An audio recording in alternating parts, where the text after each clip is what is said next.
السلام علیکم ورحمۃ اللہ وبرکاتہ۔ بسم اللہ الرحمن الرحیم۔ حدیث پاک میں شوہر کو خوش کرنے کی تاکید۔ وعن ام سلمۃ قالت قال رسول اللہ صلی اللہ علیہ وسلم ایما امرأۃ ماتت وزوجها عنها راض دخلت الجنۃ، رواہ الترمذی۔ ترجمہ: حضرت ام سلمہ رضی اللہ عنہما بیان کرتی ہیں کہ رسول اللہ صلی اللہ علیہ وسلم نے فرمایا کہ جو عورت اس حال میں انتقال کرے کہ اس کا شوہر اس سے خوش ہے تو وہ جنت میں داخل ہوگی۔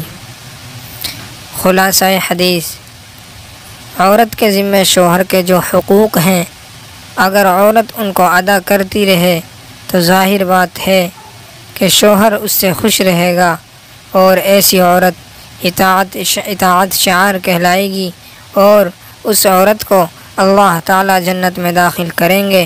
اگر کوئی شوہر خواہ مخواہ کے لیے خفا ہے تو اس کی خفگی معتبر نہیں ہے۔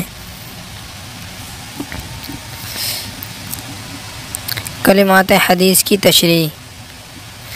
رازن سے اس حدیث میں شوہر کے ایک بنیادی حق کی طرف اشارہ ہے، وہ یہ ہے کہ اگر کسی وجہ سے شوہر ناراض ہو جائے تو عورت کو چاہیے کہ وہ شوہر کو راضی کرے، اس چکر میں نہ پڑے کہ غلطی کس کی ہے۔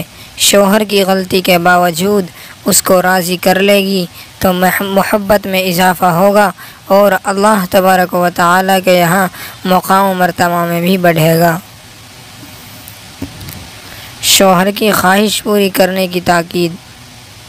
وعن طلق بن علی قال قال رسول اللہ صلی اللہ علیہ وسلم اذا دعا الرجل زوجه لحاجته فلتأته وان كانت على التنور، رواہ الترمذی۔ ترجمہ: حضرت طلق بن علی رضی اللہ عنہ بیان کرتے ہیں کہ رسول اللہ صلی اللہ علیہ وسلم نے فرمایا کہ جب کوئی شخص اپنی بیوی کو حاجت پوری کرنے کے لیے بلائے تو بیوی کو چاہیے کہ اس کے پاس جائے، خواہ وہ تنور پر مصروف ہو۔ خلاصہ حدیث: اس حدیث کا حاصل یہ ہے کہ شوہر کی جنسی خواہش پوری کرنا چاہیے، شوہر جس وقت بلائے پہنچنا چاہیے۔ انکار کرنے والی عورت نافرمان شمار ہوگی۔ شوہر کی خواہش کی تکمیل کے لیے آنے میں اگرچہ نقصان ہو تو بھی اس کو برداشت کرے۔ کلمات حدیث کی تشریح۔ فلتأتہ، شوہر کا ایک بنیادی حق بھی ہے کہ شوہر بیوی سے صحبت کرنا چاہے تو بیوی انکار نہ کرے۔ بیوی کا انکار سے شوہر کے گناہ میں پڑنے کا احتمال ہے اور نکاح کے عظیم فائدہ عفت کے فوت ہونے کا خدشہ ہے۔